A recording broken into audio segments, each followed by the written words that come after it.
Hello tout le monde, j'espère que vous allez bien. Du coup, aujourd'hui, bienvenue dans cette nouvelle série. Le concept, il est tout simple. Il y a un membre de la communauté qui m'envoie un gameplay et on réalise l'autopsie de son jeu. Donc, on va disséquer chaque spot l'un après l'autre et puis voir les éventuels leaks. Allez, on est directement parti. Aujourd'hui, c'est l'autopsie de Vinci et let's go. Et du coup, on est parti. J'ai mis en x1,7. On verra si ça va trop vite. On diminuera. Ok. Du coup, ici, dame 5, on peut overlimp cette main sur des tables ultra faciles comme en 2 euros. On peut mass VPIP et aller arracher les spots post-flop, que ce soit en bluff ou en value. Maintenant, si on a une expérience un peu limitée, comme on est en basse limite, ce qui est tout à fait normal et qui n'est pas une critique assez constructive, comme je le dis, on peut évidemment garder des ranges strong ici. Donc je comprends son fold, mais en réalité ici, on pourrait vraiment, on voit très bien que ça limp au bouton, donc ça commence, c'est déjà des tables qui vont être full récréatives, donc on peut abuser des spots. S'il faut, j'accélérerai aussi si ça va pas assez vite par contre. Les rois, donc on va ISO ça tranquille. On peut faire 4 bébés, pourquoi pas. Maintenant, étant donné que les ranges de limp sont plutôt weak, vu que je m'attends pas à être face à des mecs équilibrés qui vont mettre beaucoup de trappes, etc. en place. Je trouve ça un peu dommage d'ISO directement 4 bébés parce que j'ai l'impression qu'on va trop faire fold notre adversaire. Et entre 3 et 4, 4 ça commence à faire un gros raise et du coup on risquerait de le faire fold alors qu'avec les rois on n'a pas de protection à porter à notre main. On veut absolument pas qu'il fold de préflop. Sinon c'est grosse déception. Donc je suis pas fan de l'ISO 4. Maintenant, si on sait que ça CS à mort sur les 2 euros, perso, je joue pas les 2 euros, c'est possible. Mais de toute façon, si on fait 3, on arrivera quand même à faire de belles choses post-flop. Hein. Quoi qu'il en soit, le pot sera déjà de 6 bébés. Hein. Donc là, il est de 8, c'est bien, mais on n'a pas besoin de ça pour déstacker notre adversaire. On va voir ce qui se passe sur ce flop. Ok, notre adversaire check. C'est plutôt un board qui a quand même pas trop mal hit avec sa range.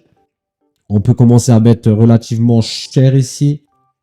Je me demande si on veut dépasser à demi-pot. Il a check, il aurait beaucoup d'ongbet si quand il avait touché quelque chose. Donc du coup, on risque d'avoir pas mal de FE. Je trouve que 4, c'est correct. On pourrait même bet small en vrai.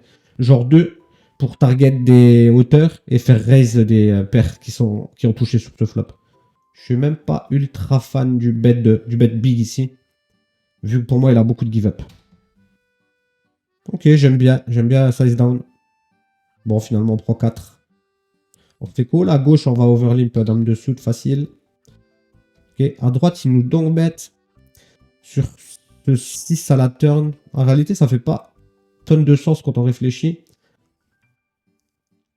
On pourrait presque décider de call. C'est un spot qui est déjà, j'avoue, un peu chiant.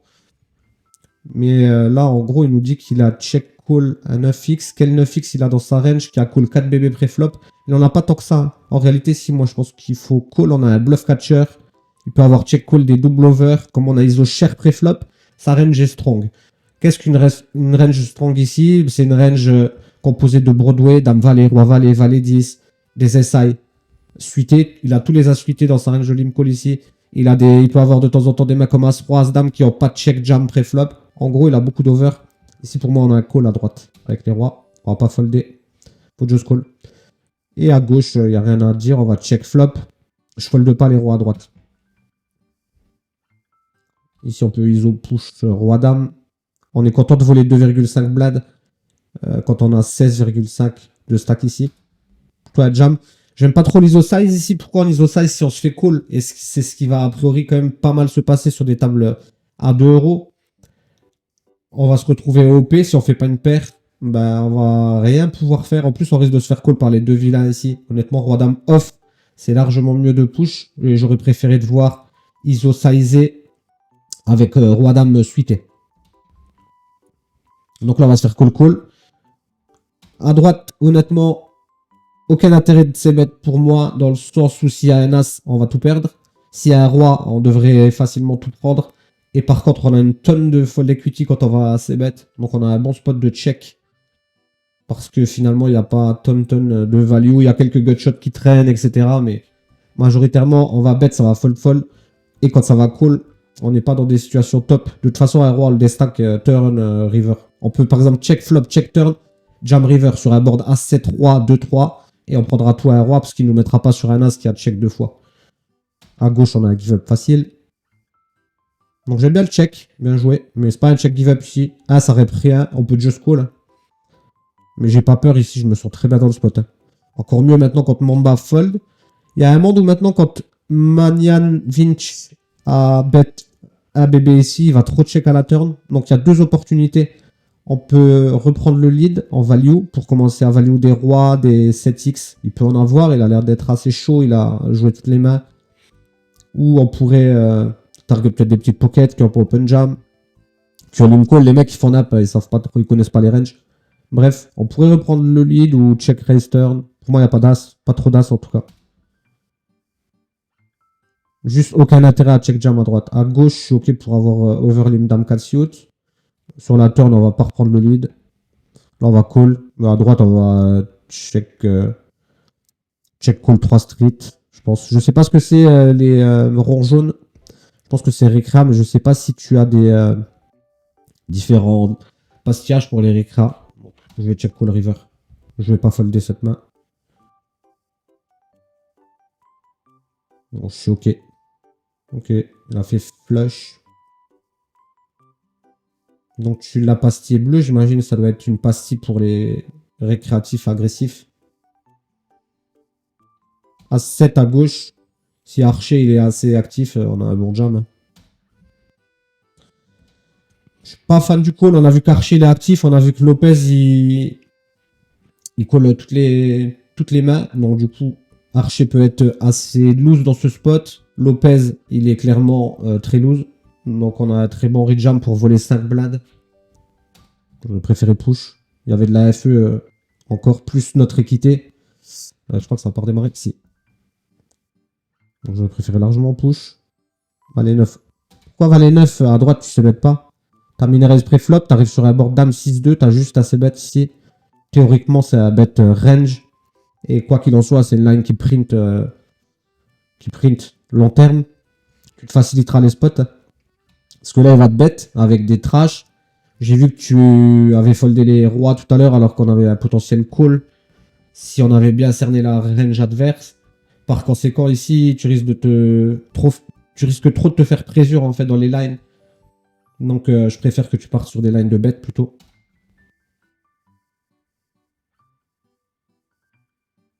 Ok. Tu recheck turn, mais en plus on a que hauteur jack, donc j'aurais bien aimé de voir delay éventuellement. Et river, maintenant on fait le valet. Il y a clairement un value bet à placer. Notre adversaire a pas grand chose, donc on veut bet tout petit. Un bébé, c'est bien. J'ai l'impression que le premier leak que je vais détecter dans ton jeu, du coup, ça va être une passivité au niveau des lines de bet et tout quand c'est toi qui as mis une res pré-flop. Et aussi avec ton call à 7, alors que pour moi, on avait un squeeze all-in. Ça fait 2 lines déjà très passives. Pas d'intérêt à bet 2 ici, c'est pas une bonne idée dans le sens où la range qu'on target, c'est vraiment très weak. Il a peut-être au mieux hauteur as dans le spot. Je préférais bet plus small et un bébé suffisant. À gauche, tu limp. Contre ce qui semble peut-être être régulier. Au vu des lines qui prend, min raise, iso jam. Ok, à droite, j'ai pas suivi. Je crois qu'il t'a open. Je vais remettre en arrière.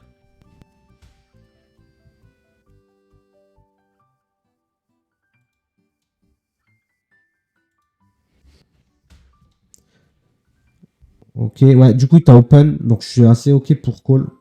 Bon flop pour nous. Il décide de check. Ici, il faut absolument bet. Très bien, j'ai eu peur que tu check. Généralement, il a give up. Il a des... Pas give up, mais il part sur une line passive en check call avec des overs. Il faut juste bet pour value. Pas trop de protection à porter à notre main. Parce qu'au final, si à un instant, on a 2 paires, on va créer des setups favorables. Il a des As-Roi, des As-Dame, As-Valet. Même As-10 ici.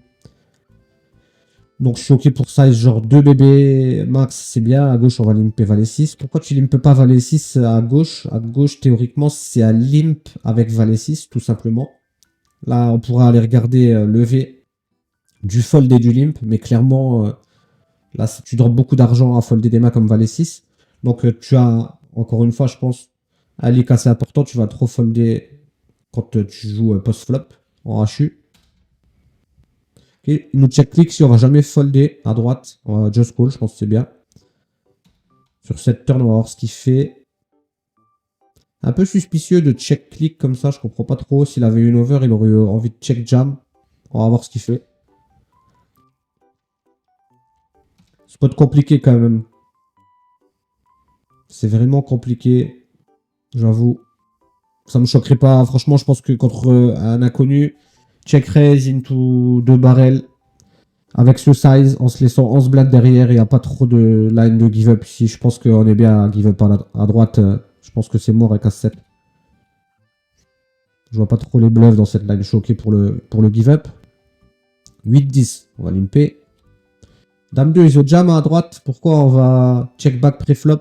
Une combo qui est snap, iso push. Théoriquement, on est contre un régulier, donc c'est justifié de le faire. Le mec, il a joué toutes les mains depuis le début du HU. Juste ici, pré-flop, t'aurais dû faire tapis. On va pas check fold à gauche. On a hauteur dame. On est haut dans notre range. Il est agressif. Tu peux check call ou check raise. Absolument pas check fold. D'overfold du coup. Clairement pas cool. D'overfold ici, une dame. Honnêtement, le mec, il abuse. Tout simplement. Je pense que c'était un bon moment pour le check raise. Il faisait 1, tu faisais 2, c'était bien. À droite, il faut c bet. Je comprends pas pourquoi tu check, donc t'es encore une fois trop passif. Quels sont tes AF? On regarde sur ton petit bloc en bas à gauche de la table, on voit que tu as 33 d'AF, c'est très faible. Je pense qu'un bon régulier bien aggro, il devrait avoir au moins 40 et plus. D'ailleurs, on peut observer chez Archer, si on regarde son petit bloc, à lui, il a 39 d'AF. Donc du coup, bah, c'est facile à dire que tu es trop passif de manière générale. As-Jack, c'est un push. Du coup, 8-10 ici, maintenant, on a un bon check. Check call. Donc, pas trop de raison de bet. Quoique, on aurait pu bet pour value des 1 carreau. Les deux malais. Mais le check me va. On va check call, évidemment. À gauche. Ok. 6-2, limp absolu. Encore une fois, là, tu perds beaucoup d'argent à folder ce type de main. Les 10. Bah, honnêtement, le mec, il nous min-raise depuis tout à l'heure. Si je push, je pense qu'il va énormément folder. J'aimerais bien te voir just call pour slow play et le laisser se mettre dans la panade post-flop. Je pense qu'il a des ranges de min-raise juste exploitantes. Il peut avoir pas mal de trash qui te min-raise pour te bluffer. Alors que de toute façon, si tu regardes bien, tu vas payer le pauvre à 4. Il y aura un peu de size bet, paire de 10, ça va quand même relativement bien tenir. Surtout que si tu arrives sur un board, par exemple, SI, il a pas tant d'as que ça parce qu'il aurait open push. Donc, on va juste être en galère. Les boards roi X, pareil, il va plutôt push des mains avec des rois ici pré-flop. Donc, il y a vraiment les boards dame X, valet X qui pourraient nous inquiéter. Mais sinon, voilà quoi. Donc, j'aurais plutôt flat au vu de la Dina. Hein. Bon, par contre, si on sait qu'il colle des mains comme ça, clairement, on a un bon rejam. Mais tu vois l'idée, j'avais raison parce que bah, il nous a min-raise une trash quoi. Après, il décide de min-raise call. Tout à son honneur, c'est vraiment catastrophique, mais... Dans l'idée, il fallait pas trop push, je trouve. Malheureusement, on se fait chatter. À droite, As-7 off, t'as un open push. Je comprends pas du tout la line ici. Je pense que du coup, tu dois réviser tes ranges pré-flop. Ça va être la base. Tu vas sur GTO Wizard. Les ranges, elles sont gratuites. Tu arrives à les screen et tu les apprends en fait par cœur.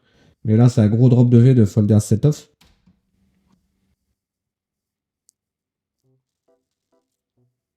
As-3, on pourrait défendre. Maintenant, versus un open 2,5x.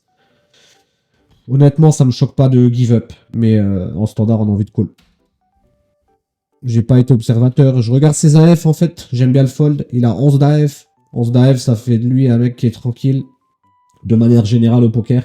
Du coup, ça tightifie ses ranges d'open. Et j'aime bien overfold ici, le spot. Donc, je suis plutôt OK avec ton fold. Dame valet open facile. 5-3, tu peux limper, il est tranquille. Donc là, on a vraiment un vilain qu'on veut VPIP au max. Dame valet snap fold. Il faut se mettre ici, juste parce qu'il est tranquille, il va trop fold et ça va nous simplifier les spots. Si tu étais contre un joueur aggro, tu pourrais mettre des lines de check pour trap, etc. Mais là, juste le c-bet est beaucoup plus efficace et beaucoup plus facile pour toi. Tu te compliques trop la vie, tu check trop. Du coup, tu te retrouves dans plus de spots. Contre des ranges indéfinis, vu que tu ne prends pas les bêtes, les ranges, tu n'arrives pas à les définir et du coup, ça complique les spots au taquet pour toi, quoi. Donc, trop passif. Encore une fois. Donc, c'est ton leak. Aujourd'hui, tu as trouvé ton leak. Tu peux te delay ici, c'est une bonne turn. Parfait. 9-5, fold. 3-2, ok. Pour check, joue un peu. Après, je dis joue moins vite, mais je suis pas sûr que tu joues vite en fait, parce que j'ai accéléré la vidéo. Mais en tout cas, c'est un conseil, ne joue pas trop vite. Hein, tu es sur 2 tables, prends ton temps. On peut call ici avec notre roi de pique. On regarde ses AF, il a 75 d'AF, regarde bien en haut à droite. Du coup, il est très aggro, post-flop, ce qui veut dire qu'il doit certainement se mettre range. S'il n'y a qu'un roi, on bat tous ses bluffs, et en plus, on a le roi de pique, donc call ici. Contre lui spécifiquement. Hein. Enlève le reveal de ton Winamax, parce que j'ai vu que tu regardes à chaque fois le reveal. C'est un truc qui te sert à rien du tout de voir ce qui va tomber à la turn et à la river. Et c'est clairement un truc qui va te pomper de l'énergie, etc. Donc, à mon avis, tu peux désactiver l'option. Enlève-la. 5-10, on va limper facile. On a un bon bet ici, donc il rep rien. On peut le raise en bluff directement ou le call. Les deux sont bons. Absolument pas folle, t'es trop tight. T'es trop tight, t'es trop passif. Donc t'es un joueur qui est plutôt weak dans son jeu. Donc il va falloir que tu t'endurcisses clairement. Roi 3, on va encore une fois check call ici. Absolument pas folder contre lui. Et tu vas check fold, je pense. Ok, t'es vraiment trop tight. Enlève le reveal, je te le répète. Donc le better bet ici, il faut noter que c'est son open standard 2,5x. A priori, pour le moment, on avait un fold facile avec 3-5, mais c'est important de te le noter. Donc j'aimerais bien que tu le tagues aussi, tu ne l'as pas tagué. Pourquoi on va pas le taguer en récréatif vu qu'il open 2,5, qu'il a 8 d'AF. Tu mets une pastille récréatif passif. Donc ça pourrait être par exemple, je sais pas moi, là, moi je mets jaune. Donc je sais pas, tu trouves une couleur. Tu peux mettre les récréatifs aggro, pardon, les récréatifs passifs et les récréatifs, on va dire normaux que tu n'as encore pas réussi à identifier. Ici on peut ISO pour value. Maintenant tu as décidé de checker, ça m'étonne pas, tu es plutôt passif. On va check call facile. On pourrait check raise même en value. Il se met tous les boards. Il n'a pas trop d'as dans sa range ici. On voit qu'il a 82 de VIP pour un pré-flop raise de 41. Donc du coup, ça veut dire quoi? Ça veut dire que ses as pré-flop ainsi que toutes ses Broadway, etc. il va les open. Donc pour moi, il a jamais d'as dans le spot. Donc on a un pur check raise en value aussi. Ok, je pense que c'est bien de call contre lui. Il est agressif. Je sais que tu vas raise ici, mais il va tout le temps fold. Bah, à mon avis, il va trop fold. Ici, il a le one trèfle. Il n'a pas d'as. Il n'a pas de roi. Donc, en gros, il arrive avec une range. As played, je parle. Il arrive avec une range qui est vraiment faible. Sauf quelques flushs. Mais les flushs, si tu jam, bah, de toute façon, elles vont te call. Et si tu check, elles vont te jam et tu vas les call. Par contre, je trouve qu'une line intéressante contre lui, c'est qu'il a flush ou rien ici. J'aimerais bien devoir checker pour l'induce. Ou bet vraiment genre 1 pour le trigger. Je jam pas en tout cas. Ce serait dommage. Ok, tu jam, il fold sans surprise. Il a une range qui est weak. Ici, il faut le raise. Pas besoin de faire cher. Tu peux faire 2,5, c'est bien. C'est bien. Ok. Je le call et je le call river ici. Il a trop de bluff. Il veut pas lâcher les spots. Tu le call, il va... Par exemple, là, il est en train de te donc bet, je sais pas, il met comme 9-8, 6-9. Il a plein de trash. Tu vas just call, ça va représenter de la faiblesse à ses yeux. Et river sur n'importe quelle carte, il risque de te mettre un gros coup de pression. Tu peux call. Donc si je call et river s'il met genre pot, je call. J'aimerais pas trop devoir raise parce que tout doucement, quand il donk call, into donk call, il commence à quand même avoir des 7 qui nous dominent et des 2x qui nous dominent. On fait fuir toutes ces trash. Donc on s'isole un peu contre une range qui va crush notre 7 maintenant. Ok. 9-7, on a un bon check. Contre lui, on peut un peu tout faire à gauche. Il est trop gros, donc tu pourras check raise, etc. Ici, contre lui, honnêtement, et ses bet range, un check jam, ça print. check raise-moi le à la turn au moins, tu vois. Il y a un moment où il est en train de quand même de se foutre de ta gueule. T'as hauteur 9, t'as une open-ended. Si tu sais mettre des valet high, des dame high, des king high, eh ben, il va bet turn, tu vas call. River, tu vas check. Il va check back et il va te battre, en fait. En plus, ici, tu peux lui faire fold à 2 encore. À 8, j'ai du mal à y croire, mais honnêtement, arrête de te laisser rouler dessus comme ça. Tu es trop passif. Ok, et là, tu check et t'as perdu contre valet 3. Roi 3. Donc, attention. Ok, pour le 5-7. Mais toi, tu vois, tu peux pas... À l'heure actuelle, tu peux pas limper des mains comme celle-ci contre des joueurs comme lui, étant donné qu'il est aggro. Il va te mettre trop de pression dans les spots et tu arriveras pas à la contrer. Donc, du coup, autant tout à l'heure, tu avais raté des limps, autant là, contre lui spécifiquement, avec ton jeu actuel, il vaut mieux faire attention et peut-être give up un peu plus. Ok, As-10, faut absolument push. 5-3.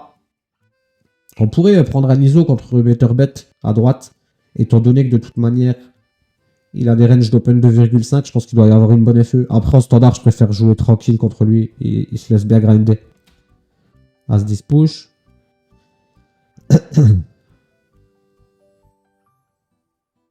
Ok, à droite, ça a check-check. On peut bet hein, en value. À gauche, faut absolument limper les 10. Non, c'est une grosse erreur. T'as jamais mis le nez dans les ranges, donc honnêtement, tu as un axe d'amélioration immédiat. Mais juste le nez dans les ranges, tu verras que si tu as un limp, éventuellement en explo, tu peux min raise si tu veux. Mais ne push pas cette mat, tu vas tout lui faire fold. C'est trop dommage. Bon, bien sûr, là, on pourrait dire, ah, c'est dit de la merde. Mais en réalité, cette partie de range-là, on savait qu'on allait réussir à la value. Si tu avais limpé 2-10 ou min raise 2-10, il t'aurait fait tapis avec As-Valet. Par contre, tu perds de la value contre tout le reste de sa range, plutôt moyenne ou weak, tu vois. Donc c'est là tout l'intérêt de limper ou de min raise une main comme les 10 plutôt que d'open push. 5-3 à droite, on aurait pu prendre le lead. Maintenant, quand ça a check jusqu'au bout comme ça, il faut bet river une blade en value. Il va te coller side king high. Il peut avoir quelques 4x, ça arrive dans cette line. Donc il faut value à droite. Ok, très bien. As-Roi. As-Roi, on aurait pu chair stack. Chair stack, c'est-à-dire que tu aurais fait 5 blindes, 5,5 blindes ici. Le jam, ça va. Bon, à droite, il est passif, il faut fold. Après, franchement, je pense qu'on peut en rester là, étant donné que quand tu réfléchis, on a déjà vraiment identifié des gros leaks que tu dois rapidement modifier. Donc ça sert à rien d'aller trop loin, on va avoir les mêmes erreurs. C'est des erreurs tellement énormes que autant en rester là et que tu les modifies directement pour step up à cran supérieur la prochaine fois. Donc du coup, j'espère que le format vous aura plu. Je vous dis bye et puis à bientôt pour une nouvelle vidéo avec un nouveau membre de la communauté. Allez, ciao tout le monde.